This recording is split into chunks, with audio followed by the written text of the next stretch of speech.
마가복음 2장 1절에서 12절까지의 말씀, 1절에서 12절 한 절씩 읽겠습니다. 며칠이 지나서 예수께서 다시 가버나움으로 들어가셨다. 예수가 집에 계시다는 말이 퍼지니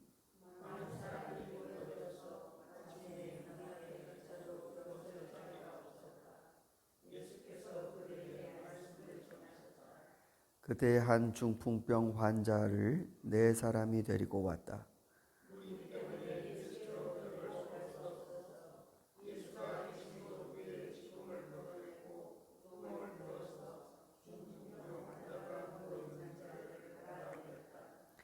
예수께서는 그들의 믿음을 보시고 중풍병 환자에게 이 사람아, 내 죄가 용서받았다 하고 말씀하셨다.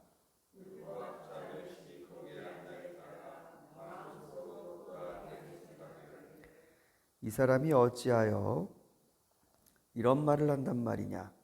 하나님을 모독하는구나. 하나님 한 분밖에 누가 죄를 용서할 수 있는가 하였다.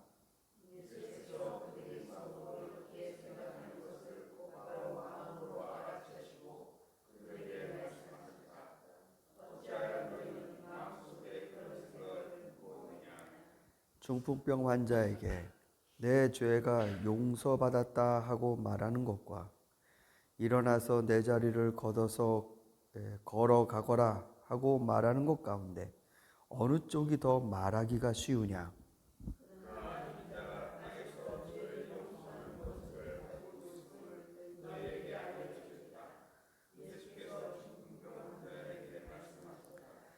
내가 너에게 말한다. 일어나서 내 자리를 걷어서 집으로 가거라. 그러자 중풍 환자가 일어나 고발하고 모든 사람이 보는 앞에서 자리를 걷어서 나아갔다. 사람들은 모두 크게 놀라서 하나님을 찬양하고 그는 이런 일을 전혀 본 적이 없다고 말하였다. 아멘. 두 번째, 예수님의 가버나움에서 펼치신 기적 기사입니다. 중풍병자가 고침을 받는 사건이죠.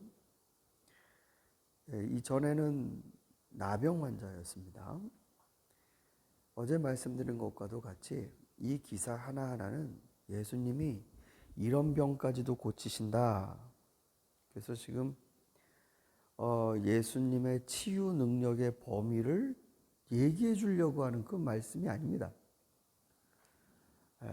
종종 우리 의사들이 자신을 홍보할 때 어느 병도 고친다 뭐 이렇게 얘기하는 걸 듣는 적이 있었는데 예수님이 무슨 병 고치신다 이걸 말씀하려는 게 아니라 문둥병자를 고치실 때 보이셨던 예수님의 모습 그거를 증언하는 겁니다.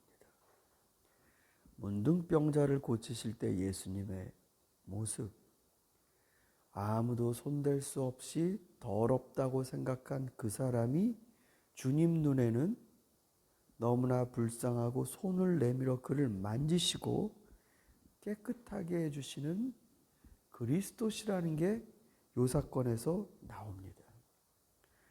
오늘 중풍병자를 고치는 이 사건에서는 그리스도께서 죄를 용서해 주시는 분이시다라는 것을 또 말하려고 하는 것입니다. 이 율법학자가 거기 있었어요. 근데 이 사람이 그러잖아요. 아니 하나님 한 분 외에는 죄를 용서해 줄 수 있는 사람이 누가 있단 말인가? 그건 틀린 말이 아니에요. 맞는 말이에요. 하나님 한 분만이 죄를 용서하시는데 예수님이 그 말씀을 하셨습니다. 네 죄가 용서받았다. 그럼 예수님이 누구란 뜻이에요? 하나님이 가지고 계신 권한을 가지고 계신 분이라는 것을 나타내는 겁니다. 그리스도는 한없이 불쌍히 여기시며 긍휼을 베풀어 주시는 분임과 동시에 하나님이 가지신 권세를 가지고 계신 분이라는 걸 주님이 이렇게 드러내시는 거예요. 그러나 이거를 내가 그리스도다 공적으로 선언을 아직 안 하세요. 마귀도 그렇고 어제 그 나병 환자도 그렇고 얘기하지 말라 이렇게 말씀하세요. 그러니까 본인이 어떠한 권한을 갖고 계신지를 말씀은 하시지만 적극적으로 자기를 그리스도다, 내가 바로 하나님 보내신 그자다 라고 천명하진 않으십니다. 그래서 이게 참 예수님이 그리스도이시면서 왜 자기 자신이 그리스도시다라는 걸 자꾸 감추실까? 사실 여러분 마가복음 읽어보시면 그런 본문이 되게 많이 나옵니다. 그래서 어떤 사람은 예수님이 스스로 메시아이심을 은닉한다라는 주제가 마가복음의 아주 중요한 키포인트다, 이렇게 얘기하는 신학자도 있습니다. 예수님이 자기 자신을 드러내는 것을 감추고 계신다. 자, 이거 한 가지를 우리가 염두에 두고요. 이제 뒤에 그 부분에 대해서 말씀드릴 본문이 나올 겁니다. 오늘은 이 중풍병 환자와 네 사람이 예수님께 오는 장면에 대해서 좀 말씀을 나눠보고 싶습니다. 어저께도 나병 환자가 굉장히 큰 용기를 내었습니다. 사람들 있는 곳에 나타났어요. 선생님이 원하기만 하시면 저 나을 수 있습니다 라고 하면서 예수 앞에 나왔습니다. 주님이 그를 불쌍히 여기시고 고쳐주셨죠. 요번에 이 중풍병자는, 여러분 이 중풍병자라는 이 단어 자체가 헬라어로 마비된 사람이란 뜻입니다. 마비된 사람. 마비됐어요, 몸이. 그러니까 자기 혼자는 못 움직여요. 이 사람이 아마 예수님 소문을 듣고 예수님 말씀을 듣고 싶어서 온 그런 경우가 아닐 겁니다, 아마도. 내 이 꼼짝달싹도 못하는 내 이 질병을 저분은 고쳐주실 수 있지 않을까. 근데 못 움직여요. 그때에 이 사람 인복이 있었던 것 같습니다. 4명의 누군가가, 여기 보니까요, 그 사람들이 친구였다, 혹은 친척이었다, 가족이었다, 이런 묘사가 안 나오고요. 3절에 보면 그때 한 중풍병 환자를 4사람이 데리고 왔다. 그 4사람에 대해서 자세히 설명 안 합니다. 그런데 이 4사람이 움직이지 못하는 마비된 이 사람을 예수께로 데리고 가요. 여러분, 남들 도우실 때 어떠신가요? 도움에도 정도가 있습니다. 길 가다가 누구를 좀 도와줘도 감사한 일인데, 우리가 이건 내 일이 아닌 것 같다, 내 범위를 넘는 것 같다 라고 생각하는 경우들이 많죠. 혹은 더 도와주다가 내가 정확히도 모르는 채 도와줘서 일을 더 크게 만들면 어쩌나, 이런 두려움을 갖기도 합니다. 도와준다라는 건 용기가 필요한 일인 것 같습니다. 이 중풍병 환자를 놓고 4명이 들고 가는데, 당신이 그렇게 원하면은 그 사람 앞에 데려다 주겠어. 그리고 이 4명이 어떻게 들고 간 것 같습니다. 사람들이 많아요. 정상적인 입구로 못 들어가요. 우리가 어떻게 여기까지 데리고 왔지만 여기서 어떻게 좀 기다려 보시오. 당신 차례도 있지 않겠어. 거기까지만 해도 참 훌륭한 도움입니다. 그런데 이 사람들은 거기 사람들이 많이 모여 있어서 문으로 진입하는 게 어려우니까 방법을 생각합니다. 방법. 어떻게 하면 이 사람을 예수 앞에 갖다 놓을 수 있을까? 방법을 생각합니다.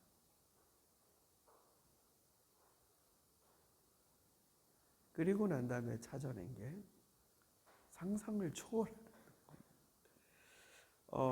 이분도 굉장히 괴짜 같습니다. 문으로 못 가면 지붕으로 가지 뭐. 이런 분들이 비즈니스를 하면 굉장히 신개념의 사업을 할 수 있을 것 같습니다. 이 사람을 데리고 이 당시에 가옥 구조가 우리처럼 지붕이 이렇게 뾰족해갖고 경사져서 잘못하면 굴러떨어지고 그런 식의 구조가 아닙니다. 지붕 위로 올라가서 거기를 뜯고 예수를 있는 곳으로 이 사람을 달아 내렸습니다. 그때 주님은 그들의 믿음을 보시고, 그죠? 자, 보세요. 중풍병자 그 사람의 믿음을 보시고가 아니에요. 5절 보시면 복수죠, 복수. 그들이면 누구겠습니까? 그 4명이요. 그러니까 이 중풍병자는 누워 있어요. 마비됐어요. 근데 주님이 그 4사람의 믿음을 보시고 중풍병자에게 네 죄가 용서받았다. 이렇게 말씀하신 겁니다. 여러분, 저는 오늘 이 본문이 굉장히 다른 각도에서 심오하게 연구될 내용이 많다고 생각합니다. 그런데 오늘 특별히 여러분에게 제가 말씀드리려고 하는 관점은 중보기도예요.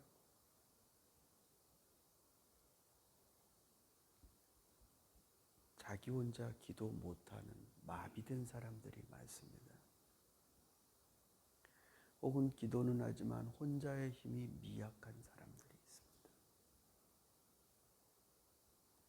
그때 이 사람의 구원은 이 사람의 처지를 달아매고 예수께로 가려고 하는 4명의 천사에게 달릴 수 있습니다.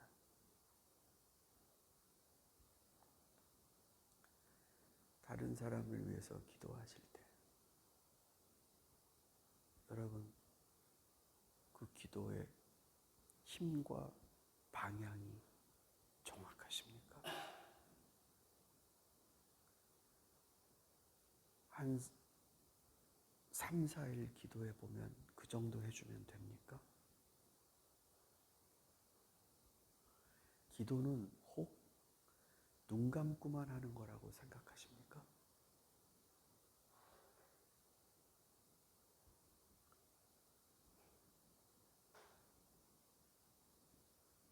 움직이지 못하는 중풍병자를 끌고 주님 앞에 나오는 그 사람의 믿음을 보셨다고 했습니다. 그러니까 여러분이 홍길동 성도를 위해서 기도한다 칩시다.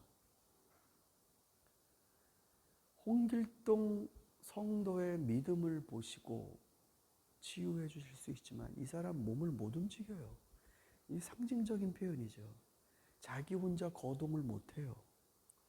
기도를 하더라도 영혼의 간구가 있더라도 자기 혼자 이게 안 떨어져요. 이게. 그때에 그 사람을 예수께로 데리고 나가려는 사람들의 믿음을 보시고, 그러니까 내 믿음을 보신다는 거예요. 내 믿음. 어떻게 하든 이 자식을, 이 형제를, 내 부모를, 내 친구를 그리스도께로 데리고 가려고 하는 내 믿음을 보신다는 겁니다. 얼마나 내가 이 사람의 영혼을 주님 앞으로 데리고 나오려는 열정과 진심을 보이는가. 주님은 그거를 믿음을 보셨다라고 했습니다. 사랑하는 성도 여러분, 여러분 오늘도 여러분의 기도도 있지만 다른 사람의 기도도 여러분 보따리에 다 있지 않습니까? 여러분이 하는 말, 주님은 그것만 보시는 게 아니고 믿음을 보시고, 문이 안 되면 벽을 뚫을까 천정을 뚫을까라는 게 기도입니다. 그래서 저는 그런 기도 부탁을 되게 많이 받아요. 한국에 있는 성도들의 그 기도 부탁도 많이 받습니다. 그러면 그래요, 이게 남편이 아내를 위해서 기도 부탁을 저에게 하는 경우도 있습니다. 기도해요, 적어놓고. 그런데 제가 물어보죠.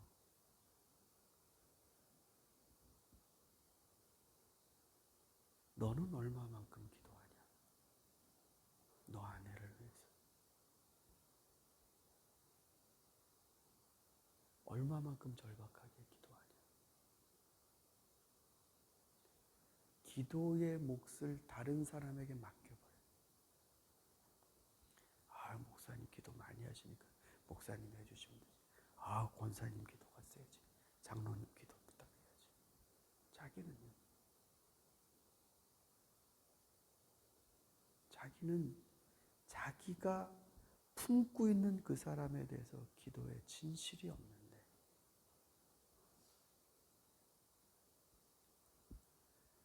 주님께서 이런 말씀하신 적이 있습니다. 기도할 때 낙심하지 말라는, 낙심치 말라라는 걸 가르치시기 위해 비유를 드시는데, 한 마을에 아주 못된 재판장이 있었습니다. 그때 과부가 억울한 일을 당했습니다. 그 재판장밖에는 해결해 줄 수가 없습니다. 근데 이 사람이 불의하고 못됐어요. 돈 좀 갖다 줘야 돼요. 그 사람 앞에 이 알랑방구를 해야 됩니다. 이 과부는 돈도 없고 그럴 재주도 없고 오로지 나가서 얘기할 수밖에 없습니다. 주님이 말씀하시려는 건 그겁니다.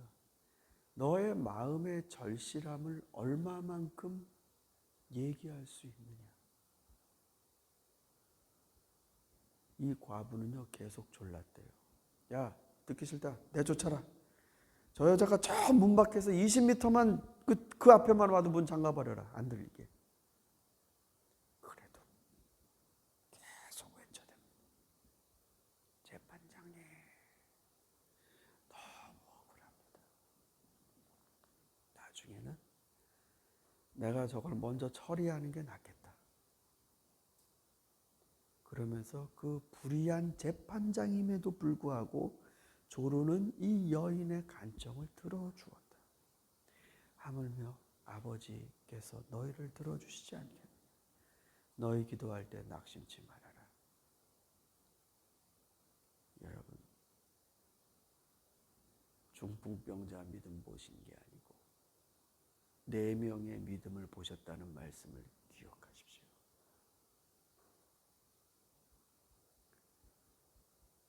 외람 때 말씀이지만 자기 자식을 위해 하는 기도도 다 똑같지 않습니다. 절실함이 달라요. 대충 하는 부모 많습니다. 자기 사업이 절박함에도 불구하고 하나님 앞에 간절히 찾는 기도, 여러분 의외로 별로 많지 않아요. 게으름과 타성에 빠져서 우리의 신앙의 문제는 어쩌면 이 절실함의 상실이 아닐까라는 생각도 듭니다. 오늘 여러분의 기도 가운데 주님이 그 믿음을 보시고 여러분 품으신 그 이름 한 사람 한 사람을 네 들 것을 걷어 걸어가라. 이 축복의 선언이 그 영혼에 임하는 그 기쁨을 여러분 모두 맛보시는 성도들 되시기를 바랍니다.